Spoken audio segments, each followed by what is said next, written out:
భరత్ గారు, చాలా కీలకమైన అంశం ఇక్కడ మనం చూస్తున్నాం. నిన్న బీఆర్ఎస్ వర్కింగ్ ప్రెసిడెంట్ కేటీఆర్ గారు తీవ్ర స్థాయిలో రాష్ట్ర ముఖ్యమంత్రి పైన, కాంగ్రెస్ ప్రభుత్వం పైన తీవ్ర స్థాయిలో విరుచుకుపడ్డారు. మూసీలో పూర్తిగా ఒక మూటల వేట కొనసాగుతోంది. మూసీ బ్యూటిఫికేషన్ పేరిట 1,50,000 కోట్ల లూటిఫికేషన్కు కాంగ్రెస్ సర్కార్ స్కెచ్ గీసింది. ముఖ్యమంత్రి ఆలోచన చేస్తున్నారని చెప్పేసి తీవ్ర స్థాయిలో ధ్వజమెత్తారు. 1,100 కోట్లతో తాము ప్రతిపాదించిన ప్రాజెక్టును ఏకంగా 7 రెట్లు పెంచి 7,300 పెంచారు. ఇది విడతల వారి దోపిడీకి ఇది కేవలం ఆరంభం మాత్రమే అని చెప్పేసి ధ్వజమెత్తిన అంశాన్ని మనం ఎట్లా చూడాల్సిన అవసరం ఉంది?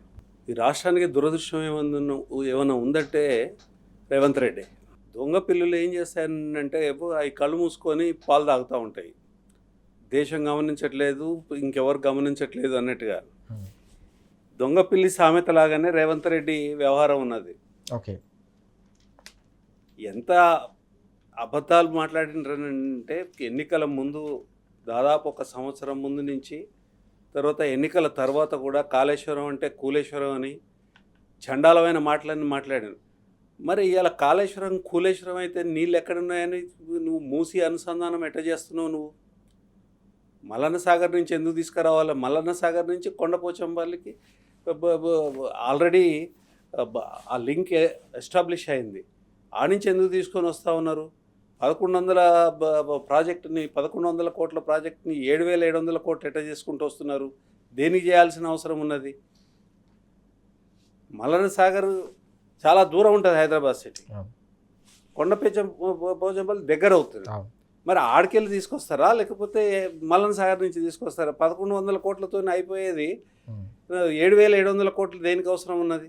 ఓకే, ఇవన్నీ ఏంటంటే దోపకం తప్ప, దోపకము తర్వాత సర్వనాశనం చేయడము, ప్రజల యొక్క సొమ్ము సద్వినియోగపరచడం అనేది పరిపాలకుడి యొక్క మొదటి లక్ష్యం. అది ఖచ్చితంగా అట్లా ఉండాలి. అట్లా ఉండకుండా ఇవాళ 1,100 కోట్లతో అయిపోయే పనిని 7,700 కోట్లకు చేసిందంటే ఏమనుకోవాలండి? అందుకని అంటే వాళ్ళ ఉద్దేశం ఏంటంటే రేవంత్ రెడ్డి ఉద్దేశం కానివ్వండి, కాంగ్రెస్ ప్రభుత్వం యొక్క ఉద్దేశం కానివ్వండి, ప్రజల సొమ్ముని దుర్వినియోగం చేసేసేసి వాళ్ళ ప్రయోజనాలు కాపాడుకోవడానికి తప్ప ప్రజల సొమ్ముని సద్వినియోగం చేయడం కానీ, సూక్ష్మంలో నుంచి బ్రహ్మాండాన్ని సృష్టించడం కేసీఆర్ గారు లాగా చేయడం కానీ లేదు.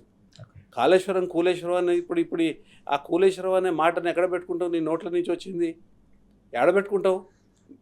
ఎంత సిగ్గులేని మాట, ఎంత అబద్ధాలు పట్టపగలు ప్రజల ముందు అబద్ధాలు మాట్లాడి ఓ చెత్త కమిషన్ వేసి ప్రజల యొక్క ధనాన్ని దుర్వినియోగం చేసి ఆ కమిషన్తో మీరు మాట్లాడింది వాళ్ళతో రాయించుకోవాలనే ప్రయత్నం చేసి తర్వాత సత్యాలు దాంట్లో రాకుండా మొత్తం అర్ధసత్యాలు అసత్యాలతోని అదంతా నింపేసేసి చివరికి ఇవాళ కోర్టు దాన్ని స్టే చేసింది.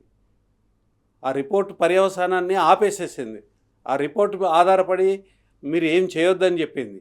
ఇంకా విచారణలో ఉంది కాబట్టి ఇంతకన్నా ఎక్కువ మాట్లాడలేం. కానీ వీళ్ళు చేసిన దౌష్యము, దుర్మార్గం, ఆ కమిషన్ అడ్డం పెట్టుకొని చేసిన పని ఏదైతే ఉందో ఈ దేశంలో ఇంకొక ప్రాంతంలో ఏ కమిషన్ కూడా చేయలేదు. పని చేయని దోపిడీదారులు ఇవాళ పని చేసి తర్వాత ఒక ప్రజల యొక్క కళని సాకారం చేసి కాళేశ్వరాన్ని సృష్టించి తీసుకొని వచ్చి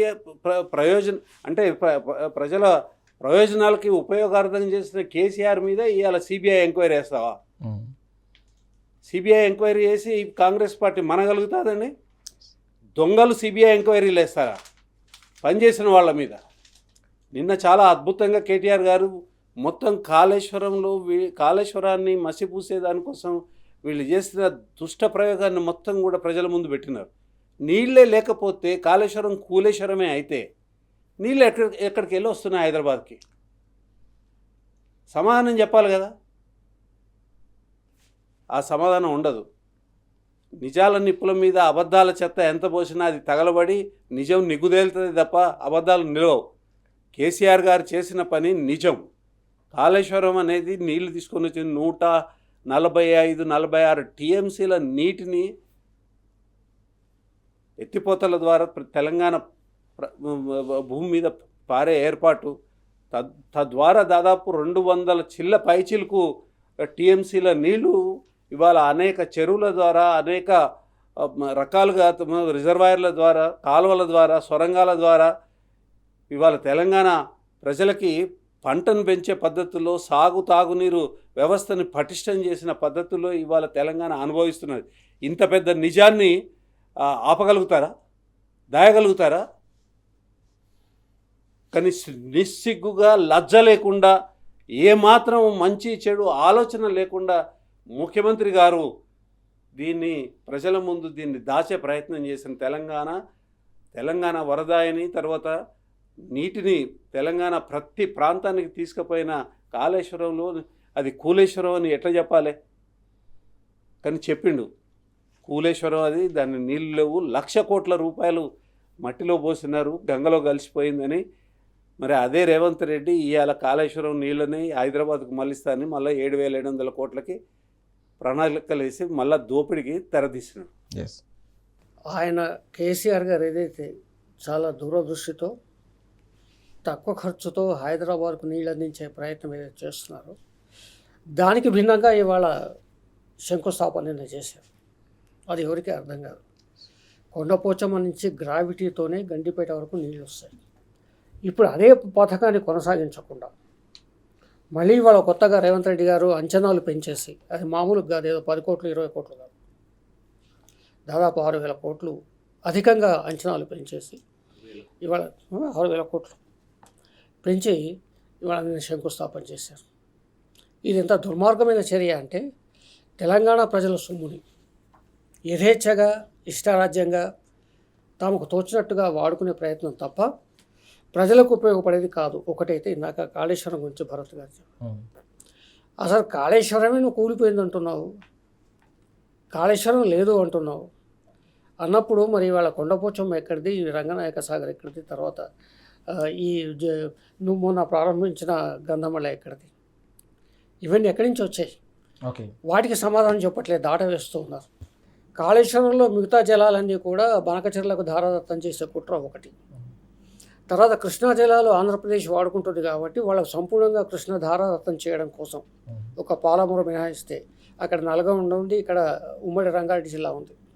ఈ 2 జిల్లాలు కాకుండా కృష్ణా జలాలని అవతల రాష్ట్రానికి అంకితం చేసే కుట్ర ఒకటి. మూడవది ఏంటంటే ఈ ఫండ్స్ మొబిలైజేషన్,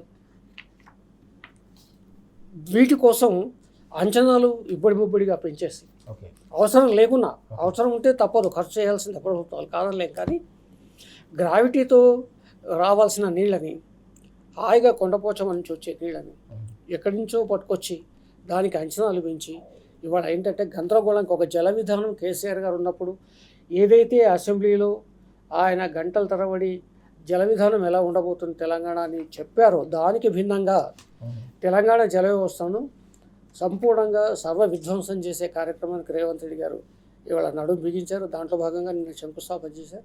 ఇప్పటికైనా రివైజ్ చేసి ఖర్చు తక్కువ ఎక్కువ ఉపయోగం ఏది ఉంటుందో ఆలోచించాలి. దానికి భిన్నంగా ఆలోచిస్తే సరైనది కాదు. రెండవది ఏంటంటే ఇవాళ మీరు తెస్తున్న నీళ్లు కాళేశ్వరంలో భాగం అవునా కాదా సూటిగా చెప్పాలి. చాలా కీలకమైన అంశం ఇది. కాళేశ్వరం జలాలను వైపు తరలిస్తూ కాళేశ్వరం జలాలే ఆధారపడి ప్రాజెక్టులు చేపడుతూ అదే కాళేశ్వరంపై బురద జల్లడం అనేది అత్యంత దుర్మార్గమైన చర్య అని చెప్పేసి శ్రీధర్ గారు అలాగే భరత్ గారు చాలా స్పష్టంగా చెప్తా ఉన్నారు. తెలంగాణకు సంబంధించిన 100 ఏళ్ల అవసరాలను తీర్చే విధంగా గోదావరి జలాల్లోని ప్రతి నీటి బొట్టును ఒడిసిపట్టి తెలంగాణ వ్యవసాయ అవసరాలు, పారిశ్రామిక అవసరాలు, చివరికి తెలంగాణకు ఎకనామిక్ ఇంజన్ అయిన హైదరాబాద్ తాగునీటి అవసరాలను కూడా శాశ్వతంగా తీర్చిదిద్దేలాగా ఒక బృహత్ ప్రాజెక్టును నిర్మిస్తే దానిపై చివరికి సిబిఐ ఎంక్వైరీ వరకు వేసి కక్ష సాధింపులకు పాల్పడడం అత్యంత దుర్మార్గమైన చర్య. 4 కోట్ల సమాజం తప్పకుండా కాంగ్రెస్ సర్కారును ఎట్టి పరిస్థితుల్లో కూడా క్షమించదని చెప్పి స్పష్టంగా చెప్తున్న సందర్భం మనం చూస్తున్నాం.